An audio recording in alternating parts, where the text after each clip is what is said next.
Hello, good morning to all of you. Today's my topic is bending of light. Previous class में मैंने आपको refraction का definition दे दिया है और लॉज ऑफ रिफ्रैक्शन भी बता दिया है. अब हम बताएंगे बेंडिंग ऑफ लाइट. तो बेंडिंग ऑफ लाइट में फर्स्ट केस मैं बताना चाहूँगी. फर्स्ट केस है रेयर टू डेंसर मीडियम. तो किस तरफ बेंड करता है वो हम लोग देखेंगे. ये आपका मैंने दो मीडियम लिया है, एयर और water. Incident ray normal draw किया है मैंने. तो आफ्टर रिफ्रैक्शन ये पास किससे करेगा, पास करेगा बेंड्स टूवर्ड द नॉर्मल. किस तरफ बेंड करेगा, टूवर्ड द नॉर्मल. मतलब डेंसर रेयर से डेंसर जब कोई लाइट बेंड करता है तो किधर बेंड करता है, बेंड्स टूवर्ड द नॉर्मल. जबकि लाइन को जाना किस साइड चाहिए, स्ट्रेट जाना चाहिए. Lights travel in a straight medium, straight line हम लोग पढ़ चुके हैं. तो इंसिडेंट रे ये सरफेस पे स्ट्राइक हो रहा है और स्ट्राइक करने के बाद इसको स्ट्रेट जाना चाहिए. बट क्या हो रहा है कि ये एक मीडियम से दूसरे मीडियम में आ रहा है, इसी वजह से ये क्या होगा, डेविएट होगा. डेविएट कर गया है और वो भी किस तरफ डेविएट किया है, bends toward the normal.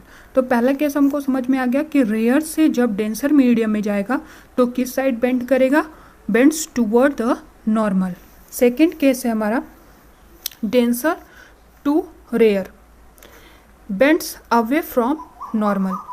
Suppose that ये डेंसर मीडियम है और रेयर मीडियम है. मैंने यहाँ ड्रॉ करके बताया, ये आपका नॉर्मल हो गया. इंसिडेंट रे स्ट्राइक कर रहा है सरफेस पे तो उसको क्या करना चाहिए, स्ट्रेट चले जाना चाहिए क्योंकि light travels in a straight line.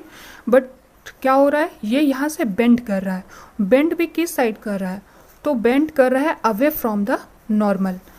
तो हमको याद रखना है जब डेंसर से रेयर मीडियम में जाएंगे तो हमारा क्या होगा, जो हमारा रे है वो बेंड करेगा अवे फ्रॉम द नॉर्मल. तो दो फिनोमिनन हम लोग पढ़ रहे हैं. फर्स्ट में पढ़े कि रेयर से जब डेंसर में आते हैं तो क्या होता है, बेंड्स टूवर्ड द नॉर्मल. मतलब ये आपका हो गया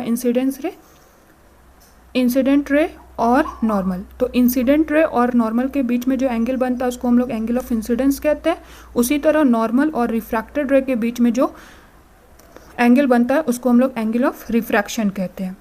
तो हम लोग फर्स्ट केस में क्या देख रहे हैं कि रेयर से डेंसर में जा रहा है तो bends toward the normal, normal की तरफ बेंड करेगा और एंगल ऑफ इंसिडेंस जो है वो बड़ा होगा एंगल ऑफ रिफ्रैक्शन से.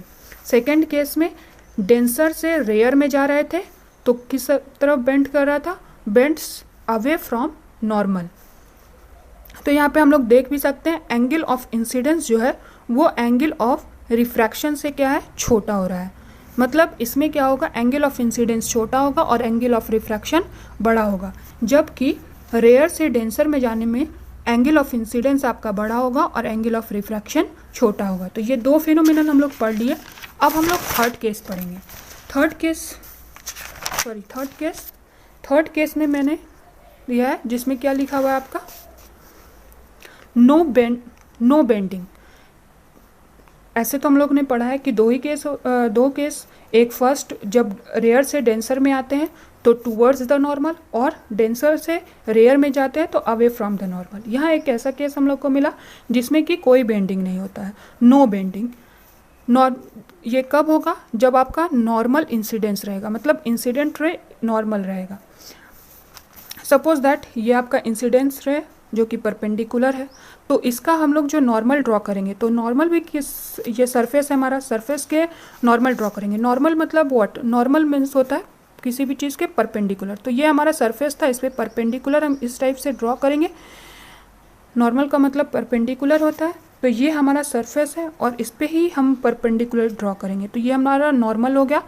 जब incidence, angle of incidence 0 degree बनाएगा नॉर्मल के साथ तो वहाँ पे एंगल ऑफ रिफ्रैक्शन भी क्या हो जाएगा, वो 0 डिग्री बना लेगा. तो एंगल ऑफ रिफ्रैक्शन आपका ये हो गया. एंगल ऑफ इंसिडेंस बिना कोई वे चेंज किए सेम उसी पाथ से रिटर्न हो जाएगा, सेम उसी पाथ से चला जाएगा.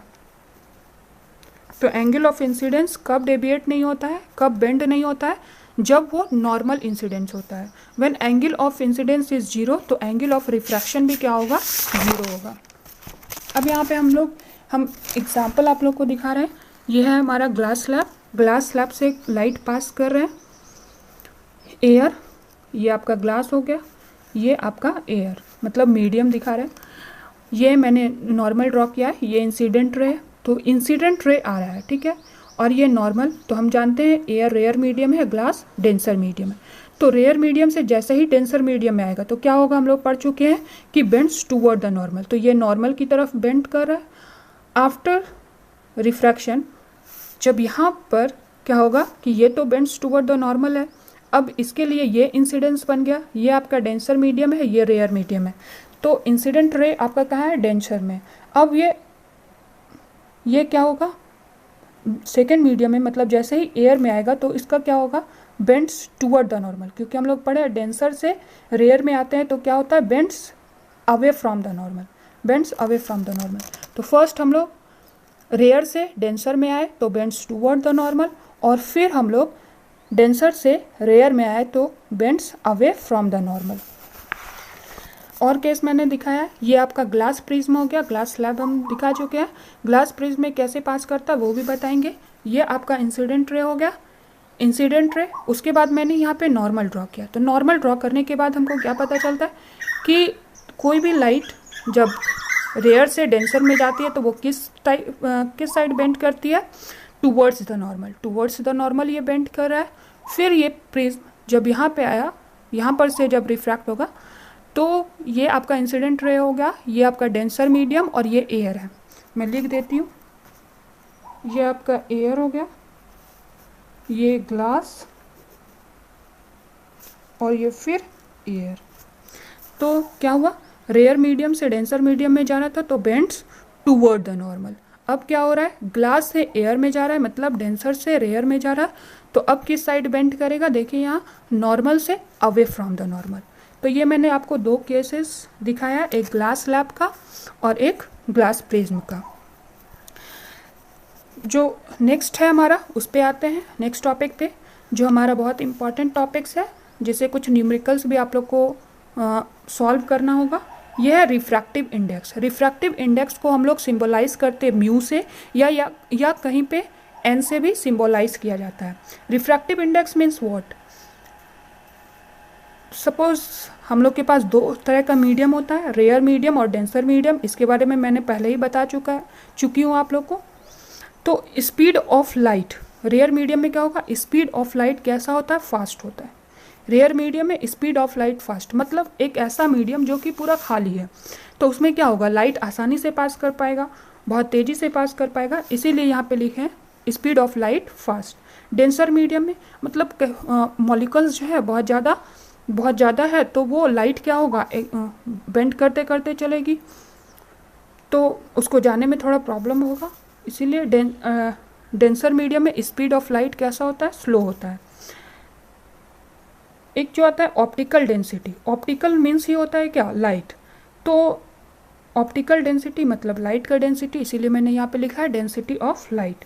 ऑप्टिकल डेंसिटी को ही हम लोग क्या कहते हैं, रिफ्रैक्टिव इंडेक्स। ऑप्टिकल डेंसिटी को मेजर बाय रिफ्रैक्टिव इंडेक्स।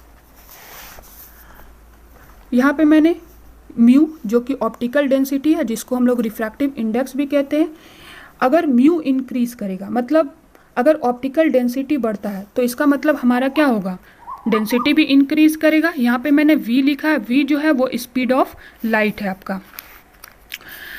तो जैसे जैसे हम लोग का ऑप्टिकल डेंसिटी मतलब रिफ्रैक्टिव इंडेक्स बढ़ेगा तो डेंसिटी भी हम लोग का बढ़ेगा और स्पीड ऑफ लाइट क्या होगा, डिक्रीज होगा। इसीलिए मैंने यहाँ पे एक रिलेशनशिप दिखाया है रिफ्रैक्टिव इंडेक्स और स्पीड ऑफ लाइट के बीच में, कि रिफ्रैक्टिव इंडेक्स जो है वो इन्वर्सली प्रोपोर्शनल होता है स्पीड ऑफ लाइट के।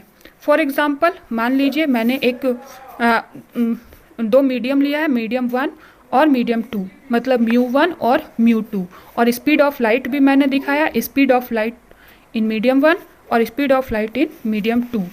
इसी को अगर हम लोग लिखना चाहे तो क्या लिखेंगे, अगर हम लोग को बोला जाएगा कि refractive index of 2 upon refractive index of 1 तो क्या होगा, तो हम लोग देखें यहाँ पे रिलेशन क्या है, इन्वर्सली प्रोपोर्शनल है। रिफ्रैक्टिव इंडेक्स इन्वर्सली प्रोपोर्शनल होता है स्पीड ऑफ लाइट के। तो यहाँ पे हम लोग लिख रहे हैं कि refractive index of 2 upon refractive index of 1, तो क्या हो जाएगा, ये दोनों इन्वर्स हो जाएगा एक दूसरे के, तो इसीलिए यहाँ पे लिखे V1/V2। इसको हम लोग इस तरह से भी लिख सकते हैं, refractive index of 2 with respect to 1, तो क्या हो जाएगा V1/V2। इसी को मैंने लिखा है refractive index of 2 with respect to 1। इसको कैसे पढ़ते हैं, refractive index of 2 with respect to 1, तो क्या आएगा, speed of light in medium 1 speed of light in medium 2। For example यहाँ पे मैंने एक और एग्जाम्पल दिया है, speed of light in air क्या होता है 3 × 10⁸ मीटर पर second, speed of light in glass 2 × 10⁸ metre पर सेकेंड। अब हमको दिखाना है refractive index of glass upon refractive index of air, तो इक्वल टू, हम लोग पहले ही देख चुके हैं ये फॉर्मूला V1/V2, तो उसी को हम लोग यहाँ पे ये करेंगे, मतलब इसको उल्टा कर देना है स्पीड ऑफ लाइट को, तो speed of light A by speed of light G, मतलब speed of light in air by speed of light in glass. अब हम लोग उसका वैल्यू पुट करेंगे 3 × 10⁸ बाय 2 × 10⁸, तो 10⁸ क्या हो जाएगा आपका, कैंसिल आउट हो जाएगा, कट जाएगा, तो हमारे पास क्या बच जाएगा 3/2। वहीं पे मैंने लिखा है refractive index of glass with respect to air, तो 3/2 मतलब 1.5, इसका मतलब क्या हो गया, स्पीड ऑफ ग्लास जो होगा, ग्लास में जो इस एयर का स्पीड होता है वो 1.5 ज़्यादा डेंसर होगा, और स्पीड ऑफ लाइट जो ग्लास में होगा वो एयर के रिस्पेक्ट में 1.5 कम होगा। ये आपका डेंसिटी बताता है, तो ये मैंने रिफ्रैक्टिव इंडेक्स फाइंड आउट कर लिया, और जिसको हम लोग ऑप्टिकल डेंसिटी भी बोल सकते हैं, तो ऑप्टिकल डेंसिटी जो है ग्लास का वो विथ रिस्पेक्ट टू एयर कितना आया हम लोग का 1.5। थैंक यू, आई होप आप लोग को लेक्चर पसंद आया होगा। अगर पसंद आए या कोई डाउट हो तो प्लीज़ कमेंट करके बताएं। अगर पसंद आए तो मेरे चैनल को लाइक, सब्सक्राइब और शेयर करें। अगर आप चाहते हैं कि मेरा वीडियो सबसे पहले आप तक पहुंचे तो प्लीज़ मेरे चैनल को सब्सक्राइब करें और बेल आइकन दबाना ना भूलें। Thank you.